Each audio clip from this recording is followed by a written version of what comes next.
This is the Fight Fan with your host, Pete Hoffman, and this was the biggest weekend in local sports. New York-wise, you had the Giants winning, the Jets winning, the Mets with the sweep, the Yankees winning. You got Aaron Judge chasing history. He's got 2 more home runs on Sunday. But in bigger, better news, coming to New York on Wednesday, we got my boy Eddie Kingston of AEW in the house, going to be at Arthur Ashe Stadium. What's going on, Eddie?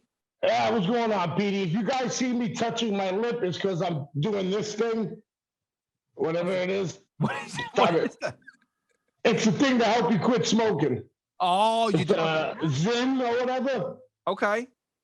So, and I'm trying this flavor, so it ain't bad. Whatever, citrus, but it's citrus. Holding the pouch up here is a little annoying, but you know what I mean? Well, dude, did you ever dip in your life at all? No. No, never dipped. I heard everybody who dipped the first time threw up, and I was like, I'm not going to do that. I threw up once. That was the last time I ever dipped. But I dipped for about a year, and then I stopped, and then I gave it one more shot because I didn't want to smoke cigarettes anymore. So I was like, all right, I'll go back to the dipping because I think that was healthier. And you swallow like a little ounce of it, dude. Forget about it. You're in the bed for 24 hours throwing. Oh, it's a wrap. Yeah, I was like, but I'm trying. I'm still trying. Just like I'm still trying to mature and be a better person. Bro, it never ends. Let's be serious. It never stops. You are who you are. You've been the same way ever since I know my boy Eddie Kingston. He's never changed. And let me tell you something. When the news hits of Eddie Kingston getting suspended from AEW, I'm like, where have I heard this before? I feel like I've heard this 1,000 times over. Eddie, tell me a little bit about that situation if you can. I know that things are kind of cleared up because you're facing Sammy coming up. But tell me the situation. What happened and how things are looking right now? I'm not going to go too inside baseball. You know what I mean about it. Yeah. All I know is I was wrong because I acted very unprofessionally. I touched another man's face, and you know what, man? It is what it is. It's assault. So I was wrong. But now, let's get back to the serious thing. I got him in New York, and now he can't charge me with anything. You see what I'm saying? And I do. People could sit there and say whatever they want, but once you got to go at it in the ring, and people can say whatever they want, but there will be live rounds. I know there will be, because I know he's going to try to test me because he feels like he has to look good in the locker room, because he doesn't look good now, I can tell you that much. And then I'm just going to whack him back, and we're going to see who's going to stand tall. I have no problem going at it. Would I like to wrestle and go hold for hold and all that? Yeah, but 9 out of 10 times in this company, he put me against guys I really don't like. So I'm not going to go hold for you. I'm going to try to pop your eardrum. I'm going to bite you. I'm going to gouge your nose. Pete, you see me do this. You see me fight kids. I know. You see me, like in real life. You've seen this. So that's what I do. Hey, you know what I mean? So, Eddie, one thing I have a question for, though, because I heard a ton of props to you during your layoff that you kind of still stuck with the independent scene, independent circuit. You kind of did a lot of stuff. Dude, how much does that mean to you to be able to do that? You know, listen, to be suspended sucks. We all know that. But you're a workhorse. You'll find your way. But how much did it mean to you to go back to that scene just a little bit to kind of help out in that independent circuit? The independent scene's everything to me. You know what I mean? Like, without them, I wouldn't have made it to AEW because I would have quit.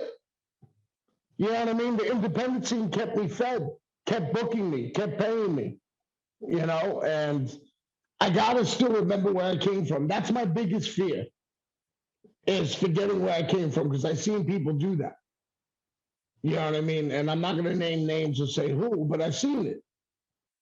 And they know who they are because I told them already. but, you know, but that's my biggest fear, because that can happen to anybody. Because anybody can get a big ego. Anybody can think they're bigger than what they are, because it happens. It's human. You know what I mean? It's a mistake that happens. But I'm so focused on it that I just don't want it to happen. I don't want to forget where I came from at all. So I'll go do any independent that has kept me fed before. And I know I did one for Lehigh Valley. They just started, but the people that own it and run it, I've known for 20 years. And also, Pennsylvania is where Eddie Kingston was born. You know what I mean? I trained out in Allentown. And then I got my, big break in Indiana. But then when I came back to Philly is when I got my big break. And then everyone started knowing who I was. So I got to give back. It's a weird thing with me. Maybe I shouldn't because my body, but I just can't help it. I can't. Like one promoter told me I could do comedy matches, and I was like, I can? I don't know. Like I just want to go and fight and give back. That's it. I'm a real simple person, Pete. You know that.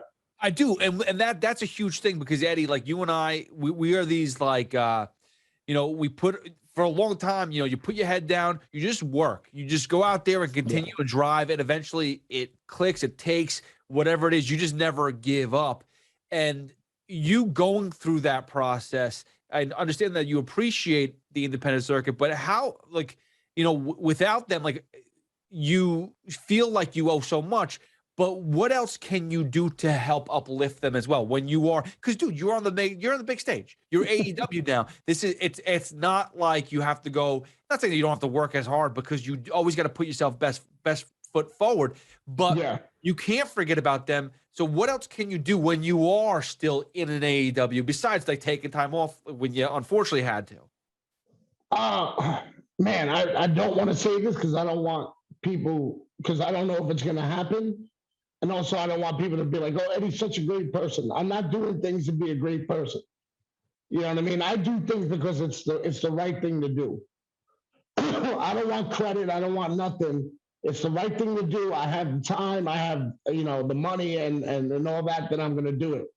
Like, for instance, I want to give back on Thanksgiving. You know what I mean? I just hit up HR about maybe doing something, giving out turkeys in Yonkers, giving out turkeys in Jacksonville, Chicago, something. Is it going to happen? Maybe not. I don't know. But it's things like that, you know what I mean, that I could do besides wrestling that helps.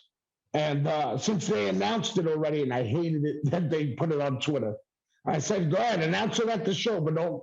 And they put it on Twitter. But I gave all my pay for when I wrestled for Lehigh Valley. I gave all my pay to charity. I told them, pick the charity, announce it so it holds you responsible, and then do it. You know what I mean? And then they put it on Twitter. Look, folks, again, I'm not trying to be a good person because I have a lot of sins I got to pay for. And I know this. You know what I mean? Maybe it's the Irish Puerto Rican Catholic guilt, but it's a true thing. You know what I mean? I got a lot of sins I got to pay for. I do things because it's right. That's it. It's right, and I have the chance and the ability to help. So if I can't do it in the ring, I'm going to try to do it outside the ring. Well, you just hit on something that I was going to get to a little bit later, but since you hit on it, your voice, you have the chance to do something right, and you always seem to be that voice. And there was recent news of CM Punk and of whatever happened, situation that happened. But the one voice that popped up more than anything was yours. This Twitterverse, the Twitter world, whatever it is, it all went back to you, that Eddie Kingston was the one to call out people and all that stuff. How does it feel to even be that level of like, you want real? It's Eddie Kingston being the voice, calling out the people that need to be called out. Well, on the whole situation, as I like to call it, I can't comment on it, to be honest with you, because I wasn't there. And Pete, you know me, like I said, we were 8, 9 years old. Since you know me, 10 maybe.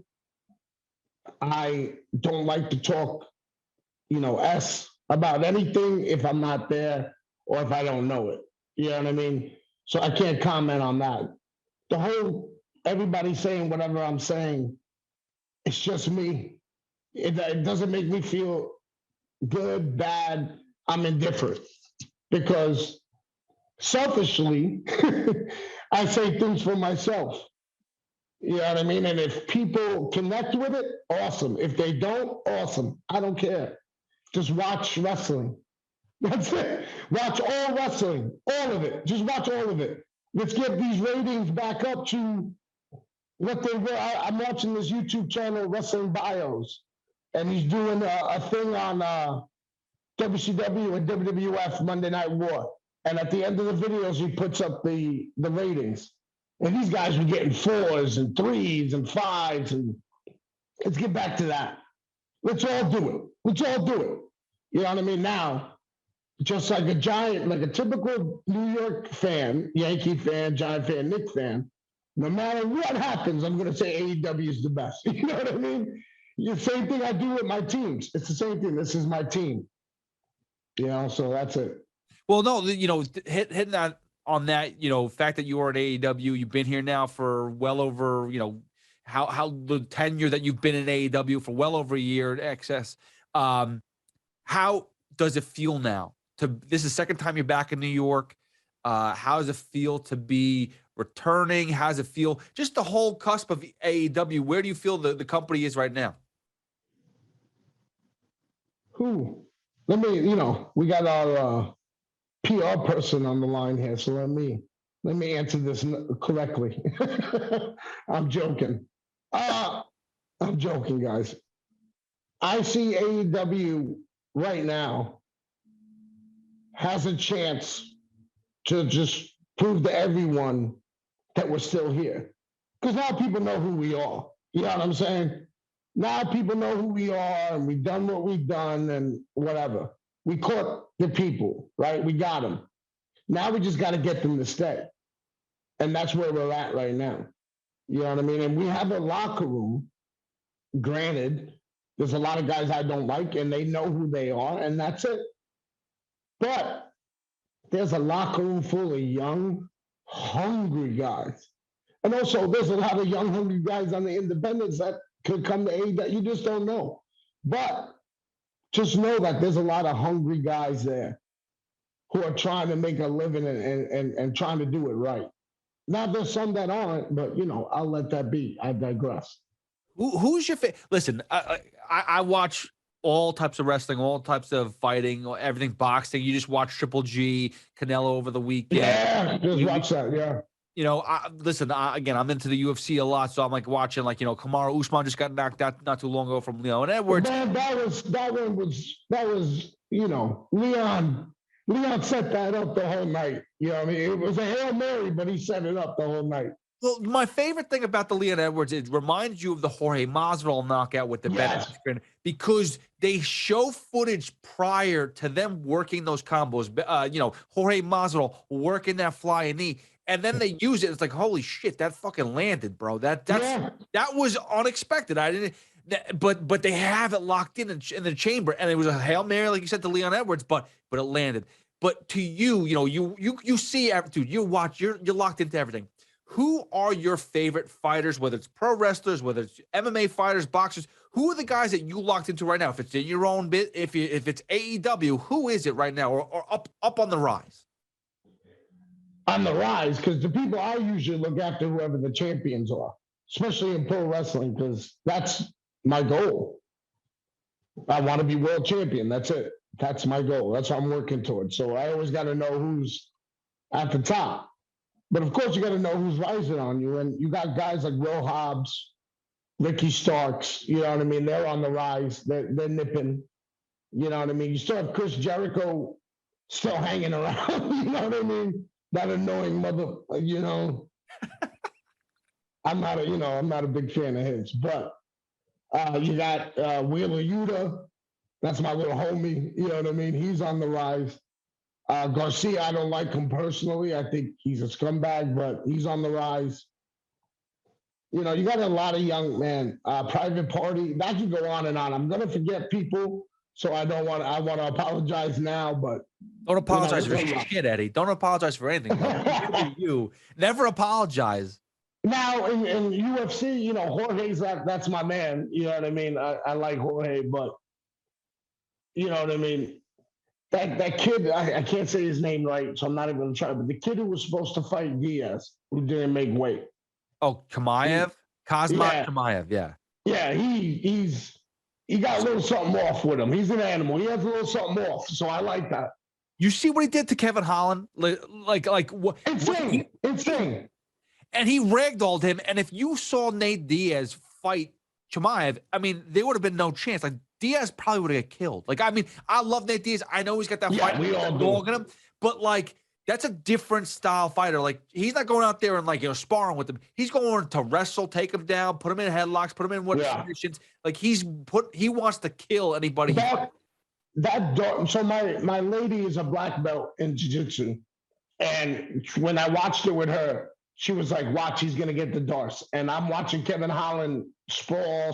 She's like, no, watch, he got it. He's not going to let that go. And he was like a rabid dog with like a piece of meat. You know what I mean? He was not going to let that Darce choke go. He was getting it no matter what. So, yeah, guys like that. Man, I've been so focused on watching old wrestling lately just to get my mind right that I haven't been up on UFC, and I feel horrible about it. Like, I'm one of those guys that only watches the pay-per-views right now. You know what I mean? I used to be the guy that watched everything. But for right now, it's only the pay-per-views. What old school wrestling you been watching? You been getting locked into? Like, who really are you drawing from right now? Well, the guy that I need to wrestle, not even wrestle, the guy I need to fight, Jun Akiyama. I always watch him. I always watch Kenta Kobashi, Toshiaki Kawada, Masawa Taue, Masahiro Chono, Hashimoto, Keiji Muto, Marufuji, Kenta, like just all the Japanese legends. I watch them. I've been watching a lot of Brody, Stan Hansen, you know what I mean? And then a friend of mine gave me a drive of all the old ECW TVs with the original music and everything in it, and like straight off the TV, and I'm just sitting there laughing and enjoying that. And I'm always watching Mid-South Wrestling. You know, just stuff like that I like, fighting, gritty kind of stuff.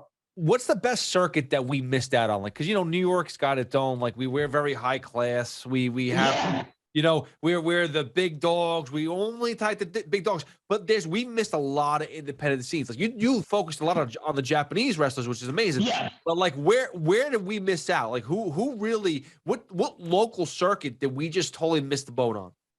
Man, ICW back in the day when I had like Low Key, Homicide, Xavier, the SATs, Amazing Red, you know what I mean? Quiet Storm, Chris Divine. I go on and on and on. Guys from New York at that time in the early 2000s were killing it. You know what I mean? There was ICW, there was the Doghouse, there was, man, I'm going back, USA Pro, which those shows would last till like 4 a.m. But like stuff that we missed a lot of that early 2000 stuff before Ring of Honor started, because when Ring of Honor started, that was all the New York guys. You know what I mean? A lot of New York, Philly guys on those shows. You know what I mean? And Jersey guys too. Jersey Oprah is another one that caught on later, but early 2000s, same thing. And we're going back to the independent scene, but now we're going to the big dogs again. AEW this Wednesday, Arthur Ashe Stadium. You have a big personality that's going to be on this card in Action Bronson. Like, tell me how it is, dude. Tell me how it is. Like you talk about a guy as big as Action Bronson step into the ring. Like, tell me what he comes to you, like, yo, Eddie, you got to teach me a thing or two, or tell me what to do. Like, you got to tell me something. Like, what's the inside with Action Bronson being in the ring? Can I tell you something, man? You ain't got to tell. You don't have to tell him nothing. My man knows how to scrap. Really? You know what I mean? If you know how to scrap, if you know how to defend yourself, you'll be all right. And that dude's an animal. Let's be real about it. You know what I mean? I heard about the workouts. You know what I mean? Even though my man Hook talks like 3-4 words like every other day, not every day. He told me straight up, he was like, yo, those workouts, yo, they're real. He even invited me, and I was like, nah, man, I'm good. I'm straight. I got my own stuff. You know what I mean? I ain't trying to die in front of Action Bronson, you know? Let me go out with a little bit of pride. But yeah, man, I love it. It's another New Yorker. How can you not love it? And I know everyone's gonna be like, oh, the East Coast bias, whatever. It's a thing. It's in every neighborhood, but since I'm from New York, I'm gonna say it's from New York. You just go to each other. You know what I mean? Because you understand everything. You understand the bacon, egg, and cheese. salt, pepper, ketchup. You know what I mean? You understand the chopped cheese. You understand going to the corner. You know what I mean? You understand where the bodega's at. You know about Seatown. You know what I mean? And all that. So you understand it. You know what I mean? So you just go to each other. Yeah, no, you do, and that's the thing too. Like, you know, we're talking about, like, tell me the scene, like, especially last year, coming back this year again too, like the scene of being in New York, how special it really is. Because it's home. It's the greatest thing in the world for me when I go out there. Because I'm home. They can cheer or boo me. I don't care. I'm home. You know what I mean? I never cared if people cheered or booed me. I do what I do, and that's it. No apologies about it. But man, it's home. How can you not love it? How can you not get goosebumps? How can you not feel alive when you're home? I remember a little inside baseball for you. After my match last year against me and Mox against Suzuki and Lance, and Homicide made the save, I went to the back and I was just screaming and yelling and throwing punches in the air. You know what I mean? Saying how, talking my trash. You know what I mean? Yelling Yonkers 730 and then all this stuff, just screaming. And people thought I was mad, but the New Yorkers in the building were like, nah, he's happy. You just get pumped up, and it's just a different feeling. Don't get me wrong. I love Chicago. Always got to mention Chicago. I always do. Because Chicago, I did a lot of independence there, AEW and other places. And Chicago always treated me right. So I got to give a shout out to Chicago. Got to give a shout out to Jacksonville, because that's where I started at AEW. I was there for months. And Jacksonville treated me great, man. So I got to give them love. But New York's home. It's home. You're never going to get that feeling like when you're home.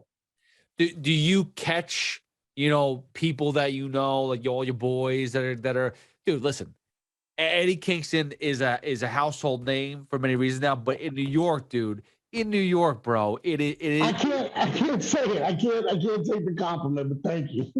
No, but legitimately, like, every time I tell people that I know you, it's like, how do you know Eddie Kingston? Like, that guy is first of all, I always say this to you. People just think that you are the best voice in wrestling today. You have you have that skill. That's just such. It's not skill. You see how uncomfortable I am? Hey, Eddie, but the funny thing is, I know you're turning red. I can see the red behind your beard. It's actually the beard's turning red, bro. You get the Irish coming out. Yo, but reality is this is not even a skill. This is just you. This is the thing that I always tell people. I'm like, yo, nothing's changed from Eddie since he was 10 years old, whether it was on the baseball field, basketball court. Dude, I remember one time some kid, fouled my cousin super hard, and you got up in his grill. It's like, yo, that's just never changed. From the get-go. And it's like, but how does it, like, when you see the crowd, you see the people, these people, like, it's got to be surreal. It is surreal, but it's also, like, I tell my close friends that I'm not out there alone. This is all of us. And I really believe that. Because look, Pete, I wasn't the easiest person to get along with. You know what I mean? I had a temper. 1 minute you were like, everything was good. Next minute, Eddie's fighting again. What are we doing? Why? I was talking to this girl, now I got to go help Eddie. All that stuff happens. But these people stayed with me. These people, for some reason, saw something. So this is for them as much as it is for me. It's for everybody on the independents that I wrestled and who stayed my friend when they really shouldn't. When I'm out there in the ring, that's for guys like Homicide, who should be there with me, but also he was one of the veterans that stayed with me, that kept pushing me, wouldn't give up on me. Tracy Smuggers, rest in peace, another one, who never gave up on me. There's guys in AEW who never gave up on me, were pushing for me before I even got there.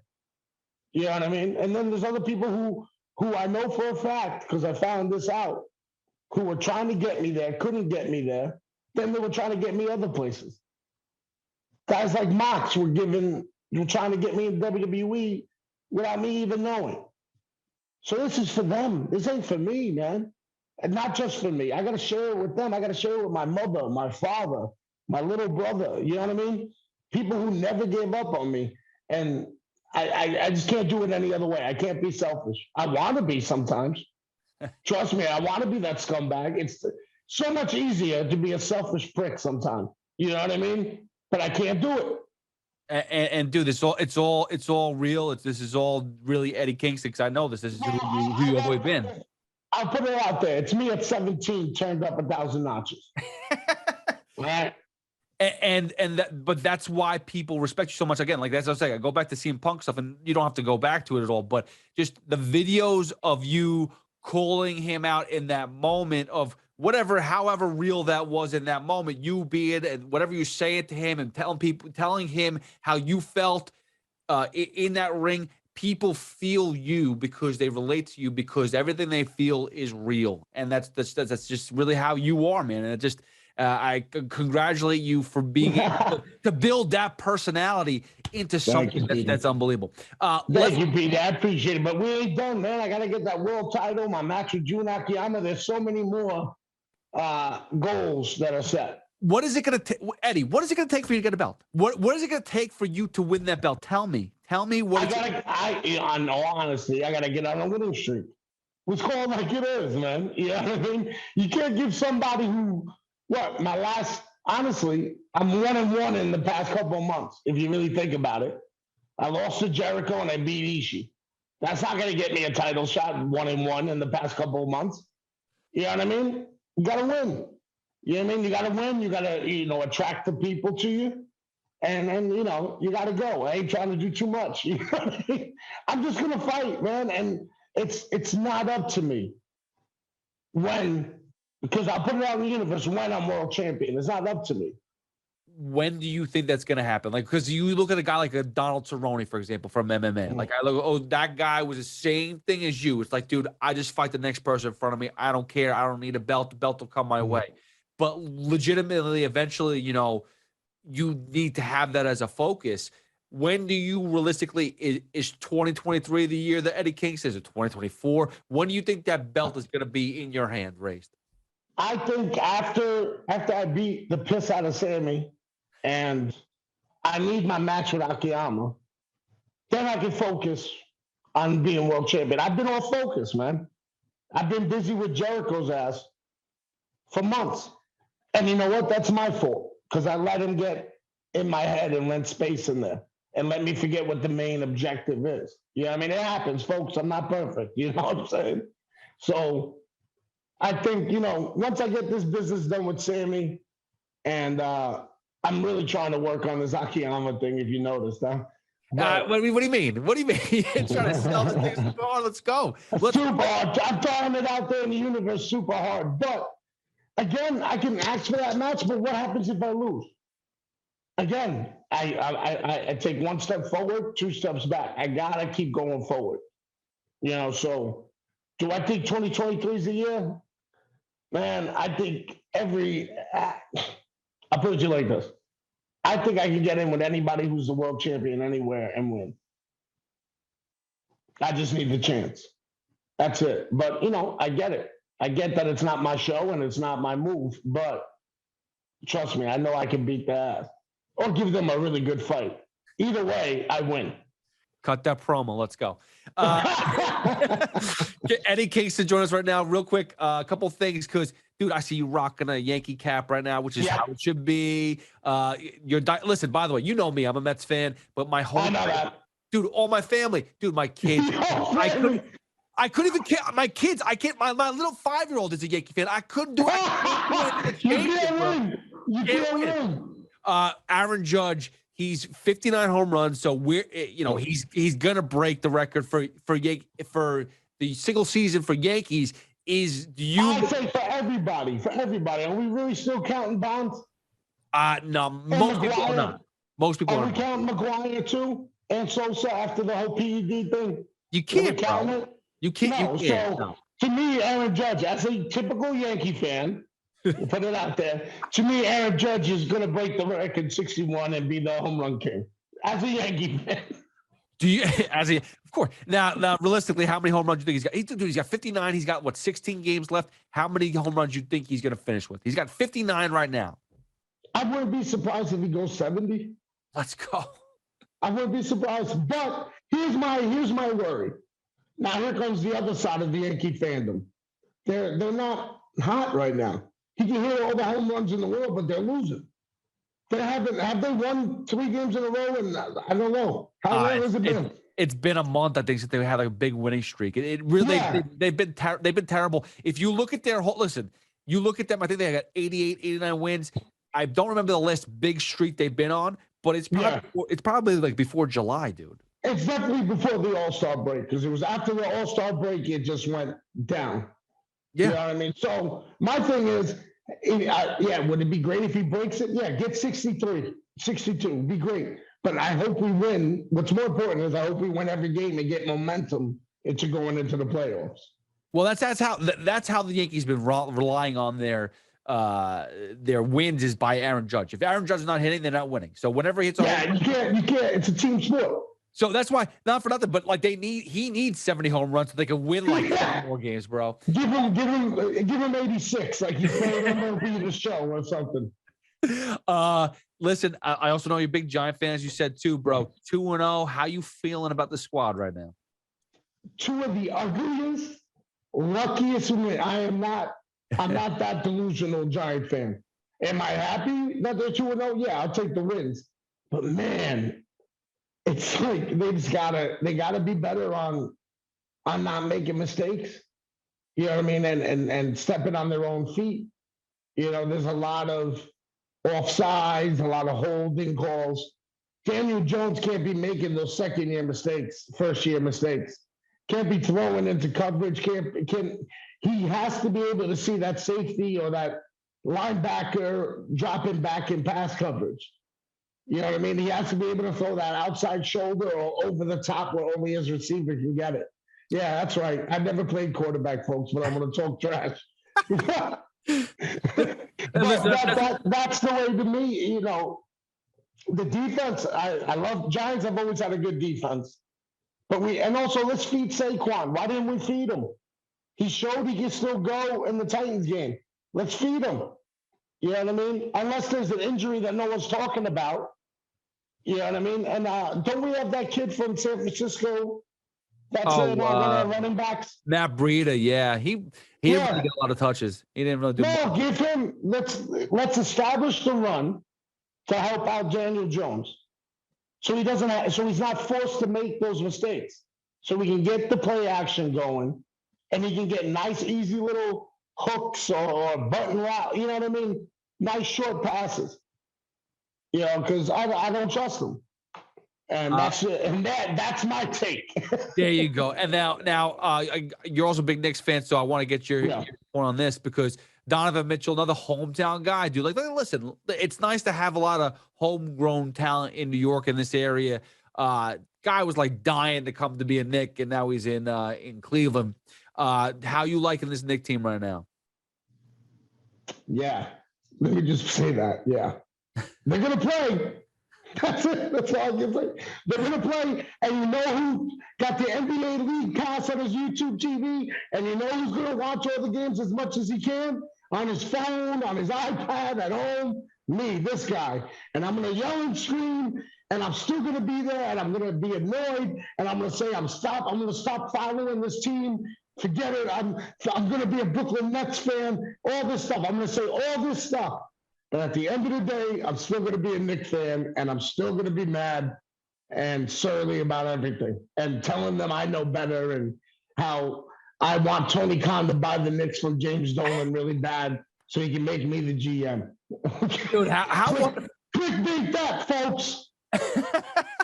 How wonderful is Tony Khan, though? Seriously, how wonderful is he for your organization, for what you guys do? Just a face of a company that is skyrocketing.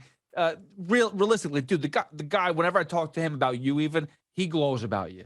Tell me how it is about work with Tony Khan. I love it. I love every second of it.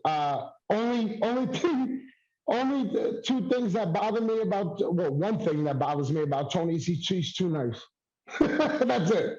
And the other thing I can complain about is that he loves, and this is not a thing to really be bad about, but he loves his company too much, so much. And I don't say anything wrong with that, but there could be moments where you're like, nah, that wasn't that good, but he'll love it to the end. And that's why I follow that man, because I know that he loves this. You know, there's no faking it. This is not a tax write-off. This is not, he's playing Booker. You know what I mean? He loves this. This is his life. This is what just like at 9 years old, I wanted to be a pro wrestler. At 9 years old, he wanted to own a company and book and promote and all that. So this dude loves it. Why am I not going to follow a guy that's going to go in the trenches with me because he loves it? You know, when you talk about like the go through the trenches, like it felt like there was a great vision. Tony was so, you know, part of this vision and really brought in some people. And now you've seen some people like Rhodes left, you know, a while ago now. But like, did that have any lingering effects in the company? Because I feel like, you know, that was somebody who really helped put AEW on the map as well. And then don't want to say he was the leader, but he was up there. I have nothing bad to say about Cody. You know what I mean? He did what he did for the company. He did a lot for me. He let me fight him. You know what I mean? And let's be honest about it. If it wasn't for that match, I probably wouldn't have got my job. So I have nothing bad to say about him. When he left in the beginning, yeah, it was different. It was, you know, a little weird, you know, but we're adults and this is a business. We have to move on. People come and go. I bet you he's not the first and he's not the last. Just like for them too. They're not the first, they're not the last. It's going to happen. People move on. People feel like the grass is greener. You know what I mean? It happens. It's part of the business. But you have to move on. There's no crying about it. It's stepping up and moving on. Eddie, you're the man, and you have a big fight coming up on Wednesday. Arthur Ashe. It will be on Rampage, though. I got to put that out there. It will be on Rampage. We'll be all right. Be on Rampage. You got Dynamite. But we're fighting Wednesday, but it'll be on Rampage Friday. We'll be on Rampage on Friday because the Dynamite's Wednesday, Rampage Friday. Arthur Ashe on Wednesday, though, is where it's at. Yeah. Any last parting words, any last parting fighting words for you, my friend? I'm going to have fun. I'm going to have fun, and I'm going to test him. He's a 3-time TNT champion, so he can go. But can he go with me? That's the way I put it with people. People can say this guy's the greatest or this guy's the greatest. They ain't nothing until they fight me. And then I'll give them their due. Win or lose, I'll give them their due. You know what I mean? But I'm going to have fun because I'm going to beat this boy up. Let's go, Eddie. Eddie Kingston, the great Eddie Kingston. AEW. Of Yonkers, let's freaking go. Wow, baby. Wow, Yonkers, man. It's always a pleasure catching up, man. I'm looking forward to seeing you Wednesday and Friday Dynamite, all right? Sam Pete, give my best to the family, man. All right, Eddie. Listen, I love you, brother. Be safe. I'll talk to you soon. Love you, brother. Man. I'll catch up, all right? Peace, boss.